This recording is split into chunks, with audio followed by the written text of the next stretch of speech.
nag-aaral ako at ako'y umuwi dito sa iba, nakikita ko yung mga ginagawa ng mga Columban fathers at talagang I appreciated it very much. Lalong-lalo na yung kapag pumupunta kami sa mga barrio masses, nakakausap ang mga tao, kuminsan naman nagbibisita ng mga may sakit. At ang hindi ko makalimutan unang experience ako ay yung nung ako ay pumasok sa provincial jail. Kasi kaagad naisip ko noon, paano kung i-hostage kami dito ni Father? Pero nung pumasok si Father, parang nagkaroon ako ng lakas ng loob na, kung i-hostage si Father kasama ako. Pero tuwang-tuwa ako ng mga time na yun sapagkat ang mga tao noon sa bilangguan ay, parang ang tingin ko sa kanila ay hindi naman lahat masasama. Kaya sabi ko nung sumunod na na buwan na pupunta doon si Father, sabi, Father, sasama po ako sa provincial jail.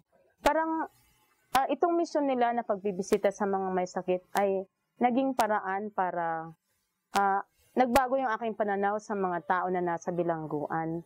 Ang mga tao dito ay hindi lahat masasama. Kaya lang naroon sila sapagkat sila ay napagbibintangan.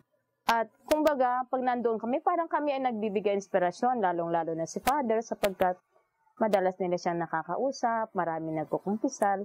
At kuminsan natutuwa ako kasi pag nandoon ako, parang nasa labas din ako dahil kausap ko sila, masaya kaming umaawit, at talagang naging kaibigan ko din yung ilan sa kanila.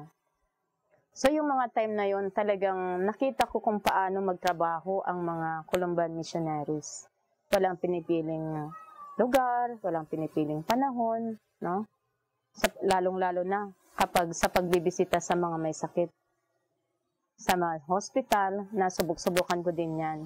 Na kuminsan, may nadadatnang kaming mga pasyente na walang bantay. So, yun lang pagtatat sa kanila ay napakalaking tulong.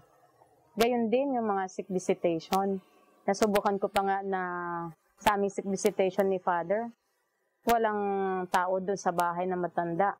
Kailangan pang umakyat ng bintana para buksan yung pintuan at nandoon sa loob ng bahay, no? Yung matandang yon na walang kasama, bulag siya. At ito yung nakita ko kay Father na sabi niya, puntahan natin itong matandang ito, bigyan natin ng communion. Ang mga Columban missionaries noon, walang pinipiling mga lugar. Kahit na anumang uri ng bahay ng pasukan nila, talagang nakaka-experience kami yung mga time na talagang yung amoy sa bahay, hindi mo may explain. Pero, ang nasa isip ko lang, ito ay misyon ng mga Columbans. Kaya parang na-inspire ako sa kanilang mga gawain. Kaya, nung matapos ako mag-aral, at bumalik uli ako sa iba para maging katekista, parang na-adapt ko yung mga ugaling ito ng mga misyonero.